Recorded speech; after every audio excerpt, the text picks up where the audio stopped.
আব্দুল মুত্তালিবকে জানাইলেন, মুত্তালিব খানায় কাবা শরীফের পাশে একটা কূপ খনন করো।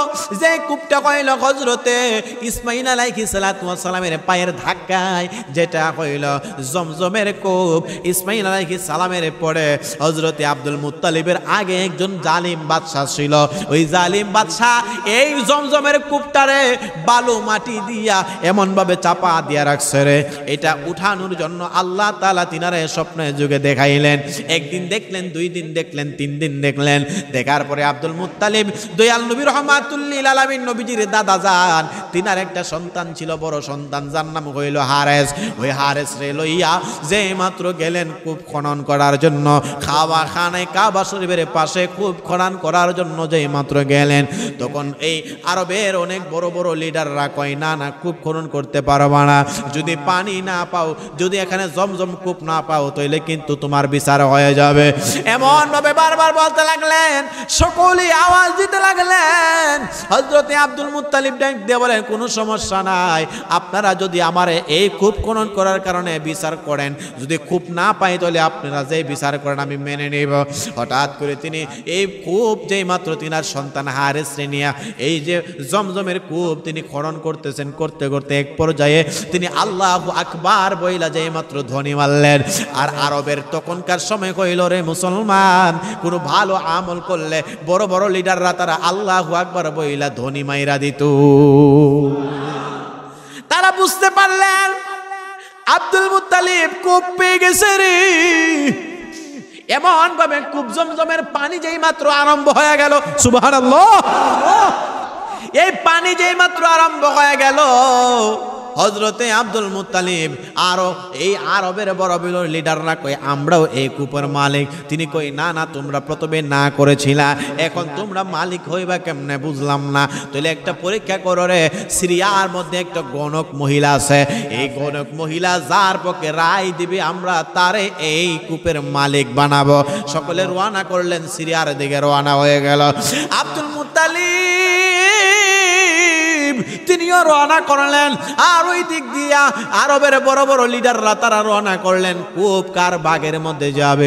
যাইতে যাইতে যাইতে যাইতে হঠাৎ করিয়া মধ্যখানে রাস্তা হারাইয়া ফেলেছে, মরুভূমির মধ্যে রাস্তা হারাইয়া পানি সবগুলো শেষ হয়ে গেল, খাবারও শেষ হয়ে গেল। আব্দুল মুত্তালিব তিনিও ডাক দিয়ে বলতেছেন, এই আরবের মানুষেরা, তোমরা কূপের নিয়ন্ত্রণ করতে যাইয়া রাস্তা হারাইয়া ফেলছো, মরুভূমির মধ্যে তোমরা মরে যাইবা। যার যার কাপনের কাপড় পয়রা তোমরা এখানের মধ্যে একটা কবর খুঁড়ো, নাইলে তোমাদের লাশ কিন্তু পক্ষী বেজি খেয়ে ফেলবে। সকলে যেই মাত্র যার যার জন্য কাপনের কাপড় পয়রা অথবা নিজের মরণের প্রস্তুতি নিয়া সুন্দর করে নিজের কবর নিজে খুঁড়া কবরের মধ্যে শুয়া রয়েছে।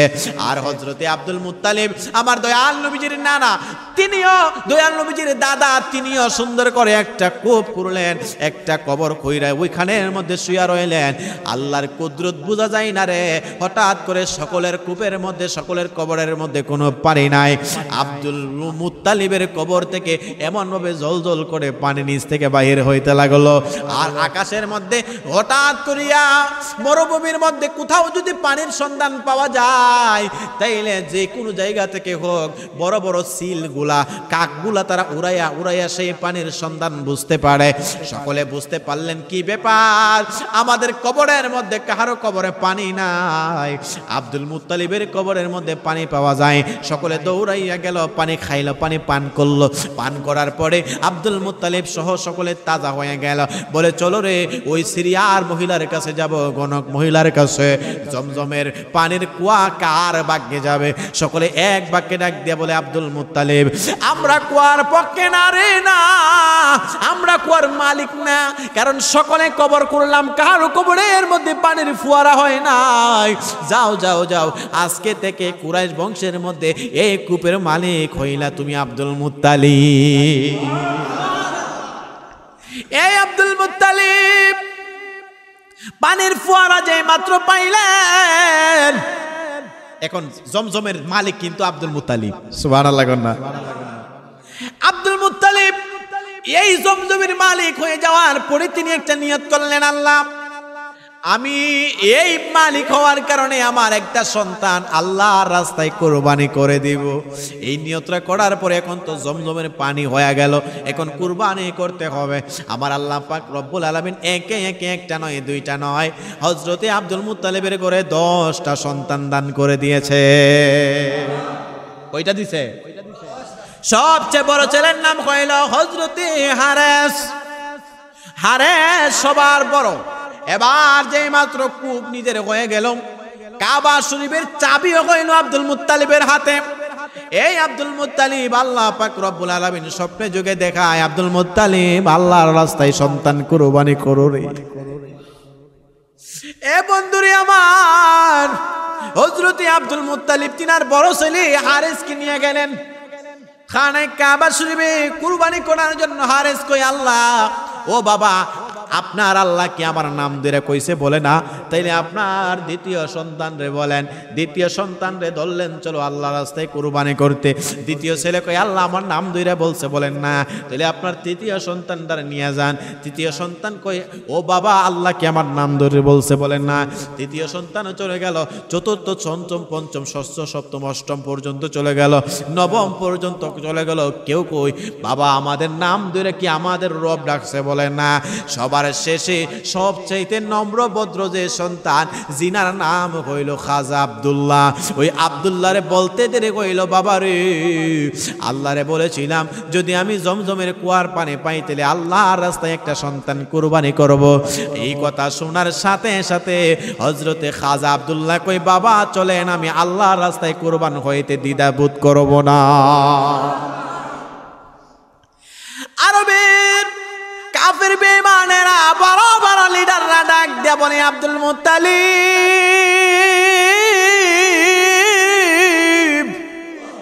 এই আব্দুল মুত্তালিব, 9টা সন্তান নিয়ে যাও, কিছুই বলবো না। কিন্তু খাজা আব্দুল্লাহর চেহারার দিকে তাকাইলে রে, খাজা আব্দুল্লাহর এই পেশানির মধ্যে তাকাইলে আমাদের ব্যবসায় লাভ হয়ে যায়।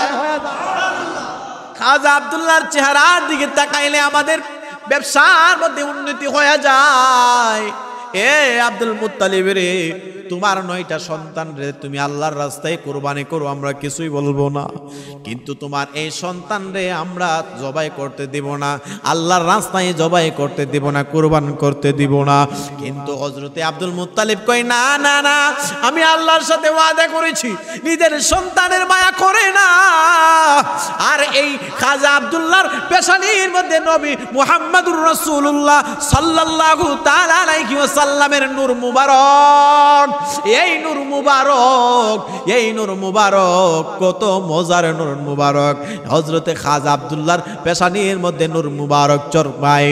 এই আরবের মধ্যে একজন নয় দুইজন নয়, খাজা আব্দুল্লাহর জন্য একজন নয় দুইজন নয়, কিতাবওয়ালা লিখেন একজন নয় প্রায় 400 জন আমেনা নামক মহিলারা তিনারা বিয়ে করার জন্য পাগল ছিল। একটা মাত্র কারণ, খাজা আব্দুল্লাহর চেহারার জন্য না, সকলে রহমাতুল লিল আলামিন নবীর মা হওয়ার জন্য। রহমাতুল লিল আলামিনের মা কে না হতে চায়? সুবহানাল্লাহ কইতেন না? হযরতে বাবা আব্দুল্লাহ খাজা আব্দুল্লাহর রেহেমের মধ্যে আমার আল্লাহ পাক রব্বুল আলামিন কেমন ভাবে নূরে মুহাম্মদী সৃষ্টি করে রেখে দিয়েছিলেন। আমার আল্লাহ পাক রব্বুল আলামিন এই নূরে পেশানিতে হযরতে মূসা আলাইহিস সালাম থেকে ধাপে ধাপে ধাপে ধাপে আব্দুল মুত্তালিবের রেহেমের মধ্যে আল্লাহ তাআলা এই নূরের পেশানি রহমাতুল লিল আলামিন নবীর পেশানি এনে রেখে দিয়েছিলেন। সকলে ডাক দিয়ে বলে, আব্দুল মুত্তালিব, আমরা যদি সকালবেলা এই খাজা আব্দুল্লাহর চেহারার দিকে তাকাইয়া ব্যবসা করতে যাই বরকত হয়ে যায়, চাকরি করতে গেলে চাকরি হয়ে যায়, তারে জবাই করতে দেব না রে। এবার সকলে মিলে একটা টস দিলেন, একটা লটারির ব্যবস্থা করলেন। আরবের লোকেরা কই, আমরা লটারি দিয়ে দেখতে চাই সত্য না মিথ্যা। উটের নাম লিখলেন একবার, আরেক পাশে লিখলেন খাজা আব্দুল্লাহ, একের পাশে লিখলেন উটের নাম, আরেক পাশে লিখলেন খাজা আব্দুল্লাহ। একবার নয়, দুইবার নয়, তিনবার নয়, একবার টান উঠে দিলেন আব্দুল্লাহ, দুইবার টান দিয়া দেখেন আব্দুল্লাহ, তিনবার টান দিয়া দেখেন আব্দুল্লাহ, 100 বার টান দিছে রে। সকল বারে উঠে আব্দুল্লাহ কুরবানি না, কুরবানি হবে উট আল্লাহর রাস্তা। বাবা ডাক দিয়া বলেন হয় এটা মিথ্যা হতে পারে রে, আমি আল্লাহর সাথে ওয়াদা করেছি একটা সন্তান কুরবানি করব, কিন্তু না না না, আরব ওয়ালারা কয় না না, আবার টস দেওয়া হোক। আবার যেই মাত্র লটারি টান দিয়া দেখে বারবার শুধু উটের নাম উঠে। হযরতে খাজা আব্দুল মুত্তালিব তিনি যেই মাত্র এই সিদ্ধান্ত নিলেন, না না না, সকলে আবার এই কথা বলতে লাগলেন। আল্লাহর রাস্তায় উট কুরবানি করতে দেরি হইল। আল্লাহ তাআলার এই উটের কুরবানির বদলতে আব্দুল মুত্তালিবের সন্তান খাজা আব্দুল্লাহ তিনি এমন ভাবে বেঁচে গেলেন, জোরে জোরে কন্যা সুবহানাল্লাহ। আর ওই যে লাঠি, মুসা নবীর লাঠি প্রতি বৃহস্পতিবারে কই জানে চইলা যায়। এই বৃহস্পতিবারে হযরতে মা আমেনার রেহেমে খাজা আব্দুল্লাহর পেশানি থেকে হযরতে মা আমেনার রেহেমে রহমাতুল লিল আলামিন নবী বৃহস্পতিবারে দিবাগত রাত্রে গিয়েছিলেন। এই জন্য নবী দুইটা রোজা রাখতেন। নবী তিনার জীবন দশায় হাদিস শরীফে পাওয়া যায় নবী দুইটা রোজা রাখতেন। একটা রোজা হইল বৃহস্পতিবার, আর একটা রোজা হইল সোমবার। নবী ডাক দিয়া বলেন, বৃহস্পতিবার দিবাগত রাত্রে আমি আমার বাবার পেশানি থেকে মায়ের রেহেমের মধ্যে গেলাম। জন্মের শুরুটা হইল আমার বৃহস্পতিবারে মায়ের পেশানিতে, আর আমি সুবহে সাদিকের সময় আমি সোমবারে দুনিয়াতে শুভ আগমন করলাম। এই জন্য দুইটা রোজা আমি দয়াল নবী বেশি বেশি করে রাখি। আসলেন নবী পোশাকে পরা, সরুমা লাগা দুই নয়ন, উল্লাসে মাতিয়ায় ওঠে পেয়ে নবের দুই চরণ। নারায়ে তাকবীর, আল্লাহু আকবার, নারায়ে রিসালাতে। সকলে আওয়াজ দিয়ে বলেন না মারহাবা। বাবা কষ্ট হইছে? আমার নবীজির সম্মান ছিল কি ছিল না? আছে কি আছে না? থাকবে কি থাকবে না? যারা নবীর শান নিয়ে, নবীর চাদর মুবারক নিয়ে টান দিবে, আমি আমার বাবাকে ভুলবো না, আমি আমার বাবাকে চিনব না, আমরা আমাদের পরিবার চিনব না, নবীর সম্মান বাঁচাইতে এগিয়ে আসবো। কথা বলুন ঠিক না বেঠে? নারায়ে তাকবীর, নারায়ে রিসালাত, আহলে সুন্নাত ওয়াল জামাত, সুন্নি মহা সম্মেলন। কিতাব ওয়ালা লিখেন হযরত দাউদ আলাইহিস সালাতু ওয়াস সালামের জামানায় আল্লাহ বলেছিলেন, এ দাউদ আপনার উম্মতদেরকে জানাবেন আমি আল্লাহ পাক রব্বুল আলামিন একটা দিন নির্ধারিত করলাম, ওই দিনে মাছ ধরা নিষেধ, মাছ ধরা নিষেধ। কিন্তু তারা নবীর কথা শুনে নাই। তারা সপ্তাহে 6 দিন মাছ ধরতে যায়, তেমন মাছ পায় না।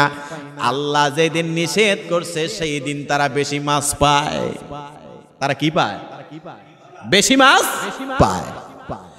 আল্লাহর কথা তারা অমান্য করার কারণে আমার আল্লাহ পাক রব্বুল আলামিন তাদেরকে, যারা অমান্য করেছে আল্লাহর হুকুম, নবীর কথা অমান্য করার কারণে আল্লাহ তাদেরকে বানর বানিয়ে দিয়েছিলেন। জোরে কন্না আল্লাহু আকবার। আল্লাহ আমাদেরকে বানর বানাই না, আল্লাহ আমাদেরকে অন্যান্য কোনো জীব জন্তু বানাই না। একমাত্র কারণ হইল আপনারা আমার নবীরে আল্লাহ বন্ধু বানাইছে। আল্লাহ ডাক দিয়া বলে, বন্ধু হাবিব রহমাতুল লিল আলামিন নবী, আপনার উম্মতদেরকে আমি আল্লাহ পাক রব্বুল আলামিন সরাসরি ধরব না। তারা গুনাহ করতে করতে করতে করতে করতে করতে যদি মৃত্যুর আগ পর্যন্ত যাইয়া তারা তাওবাতুন নাসুহা করে, আমি আল্লাহ তাদেরকে এমন ভাবে মাফ করব, একটা সন্তান মায়ের গর্ভ থেকে বাহির হইলে যেমন নিষ্পাপ, আমি আল্লাহ পাক রব্বুল আলামিন আপনার উম্মতেরা আমি আল্লাহর দরবারে তাওবা করে আমি আল্লাহ তাদেরকে মায়ের পেটে থেকে নিষ্পাপ সন্তানের মতো বেগুনা মাসুম বাচ্চা বানাইয়া জান্নাত দান করে দেব। এ মুসলমান, তবে বলেন তো আমরা কি আল্লাহর দরবারে যাওয়ার প্রস্তুত আমরা আছি? জোরে বলেন আছি? তাহলে একটু মোহব্বতে আওয়াজ দিয়ে কি বলা যাবে? বিসমিল্লাহ, বিসমিল্লাহির রহমানির ওয়া মা খালাকতুল জিন্না ওয়াল ইনসা ইল্লা লিয়াবুদুন।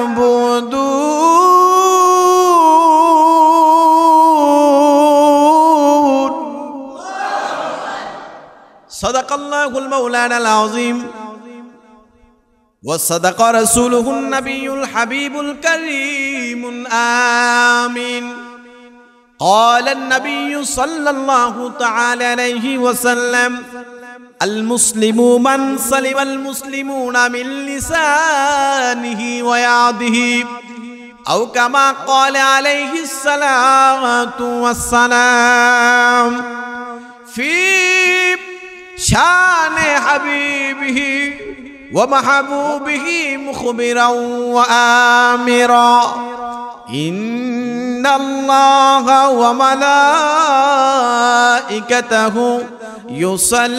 يصلون على النبي يا أيها الذين آمنوا صلوا عليه وسلموا تسليما اللهم جري جري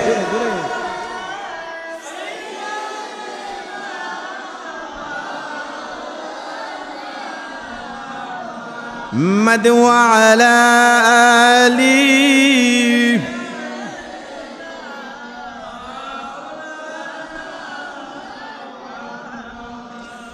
এই দুনিয়ায় আমরা সবাই কবর দেশের প্যাসেঞ্জার কেউ বা আগে কেউ বা পরে যাইতে হবে গোরের ফার আল্লাহ জোরে জোরে মারহাবা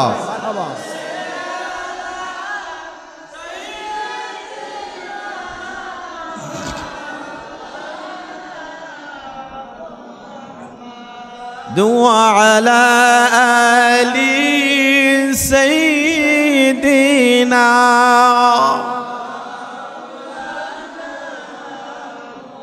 মুহাম্মদ লা ইলাহা জোরে জোরে লা ইলাহা ভালো লাগে লা ইলাহা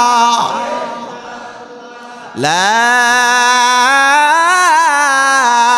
ইলাহা ইল্লাল্লাহু মুহাম্মাদুর রাসূলুল্লাহ সাল্লাল্লাহু তাআলা আলাইহি ওয়াসাল্লাম সকলে আওয়াজ দিয়ে বলুন আলহামদুলিল্লাহ আবার কষ্ট পাইছে আমার আবার একটা অভ্যাস শুধু একবার ওয়াজ শুরু হয় তাহলে অন্তত ওকে 2-2.5-3 ঘন্টায় জিরানি হয় না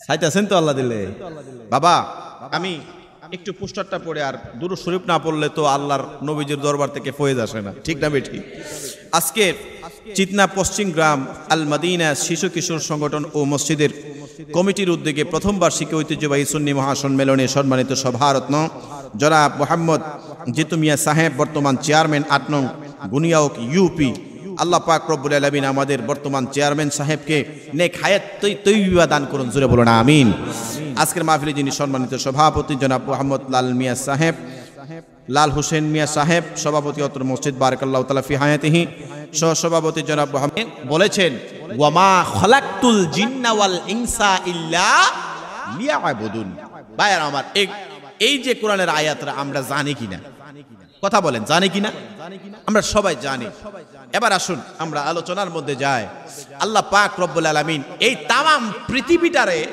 একটা স্কুল বানাইছে কি বানাইছে একটা স্কুল বানাইছে ধরতে পারেন একটা বাজার এই বাজারে কেউ ভালো জিনিস খরিদ করে কেউ খারাপ জিনিস খরিদ করে কথা বলেন না তো এই ভালো জিনিস আর খারাপ জিনিস তার ফয়সালা হবে মৃত্যুর পরে এবার আসুন আমরা আলোচনায় যাই আল্লাহ পাক রব্বুল আলামিন বলেছেন ওয়ামা খালাকুতুল জিন্না ওয়াল ইনসা ইল্লা লিয়াবুদুন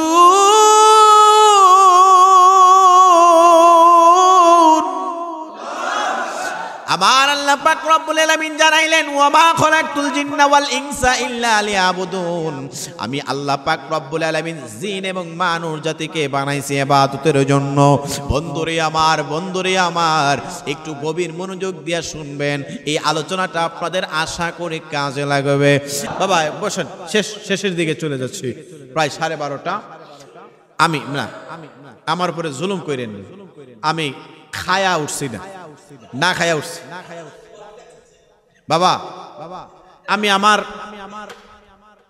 আমার মনিরুজ্জামান ভাইয়ের সাথে ফোনে বলছি, আমি বাংলার দেশে আলহামদুলিল্লাহ আল্লাহ তাআলা আমারে 40টা জেলার উপরে আল্লাহ আমার সফর করাইছে আলহামদুলিল্লাহ। শুধু অনলাইনে বেশিরভাগ আমার ওয়াজগুলা প্রচার হয়, বিশেষ করে ভারতের জমিনে। কিন্তু আমি আমার জেলা ব্রাহ্মণবাড়িয়া জেলার সবচেয়ে কম যে জায়গাটা আইছি এটা নাসিরনগর। কারণ অনেক বক্তার কাছে শুনি এখানে ডাকাইতে ধরে, কে ধরে? ডাকাইতে ধরে। গত রমজান মাসের রমজানের ঈদের 2 দিন পরে একটা মাহফিলে গেলাম, ব্রাহ্মণ শাসন আপছেন আপনাদের নূরপুর এই সাইডে। এখান থেকে রাত্রে বেলা রওনা দিছি, ডাকাইতে ধরছে। আইছিলাম দুদুর মোনা কইরা এই ডাকাইতের কবলে। কিন্তু আমার বয়সে এই নাসিরনগরে মনে 4টা প্রোগ্রাম করছে। কয়টা? একটা মনে 17 সালে, আর একটা 19 সালে, আর এই একটা, আর এই হ্যাঁ ব্রাহ্মণ শাসন। কারণ হচ্ছে এই এলাকায় আসলে একটু ভয় করে। দেখেন একটা ক্যামেরা আছে প্রায় 1,30,000 টাকার মতো, একটা আইফোন আছে 45,000 টাকা, একটা মোবাইল আছে 30,000, ড্রাইভার আছে, আরো যে সফর সঙ্গী আছে। যদি ধরে একটা গাড়ি আছে, উপায় থাকবে আব্বা। সেই জন্য একটু ভয় করে। কিন্তু নাসিরনগরের মানুষ কিন্তু খারাপ না, মনে রাখবেন। মসজিদে একজন যদি জুতা চুরি করে, এর জন্য কি মসজিদে সবাই জুতা চোর? না, একজন চোর। তো কিন্তু হুজুরে যদি ধরে তাহলে তো হুজুর শেষ, ঠিক না? তবে আলহামদুলিল্লাহ আপনাদের যদি মাঠে হয়তো বা আমার নিজের সাউন্ডটাও শুনতে পারতাম, আর একটু প্রাণভরে আলোচনাও করতে পারতাম, এটা তৃপ্তি থাকতো। তবে যেহেতু প্রথম বছরের মাহফিল, কিন্তু আলহামদুলিল্লাহ যে ব্রাহ্মণ শাসন মাহফিল করলাম, তারা আমারে প্রায় কয়েক বছরের জন্য একাধারে দাওয়াত দিয়ে দিচ্ছে আলহামদুলিল্লাহ। কিন্তু আমি এত যোগ্য না বাবা। আমার যদি বলেন হুজুর আপনার এই অবস্থান কি, একমাত্র আমি আপনাদের যদি বলি বাবা মার দোয়া, মুরব্বীদেরকে সম্মান করবে, বাবা মার দোয়া আর মুরব্বীদেরকে তাজিম ইজ্জত করবেন। বাংলাদেশের এমন কোন আলেম বলতে পারবে না আমি জাহিদুল ইসলাম ফারুকী আমার কাছ থেকে কোনো একটা বেয়াদবির আচরণ পাইছে, যদিও কোনো কারণে ব্যাঘাত হয়ে যাইতে পারে, এটা আমি শিওর না। কিন্তু চেষ্টা করি ছোট থেকে বড়। এই যে জজ মিয়া হুজুর আমার ছেলের মতন আদর করে, সুবহানাল্লাহ কইতেন। এই যে আদরটা, এটাই তো থাকবে। এই 3.5 হাত মাটির দেহ, এটা মাত্র কয়েকদিনের ব্যাপার। মাটি খায়া সাপ করে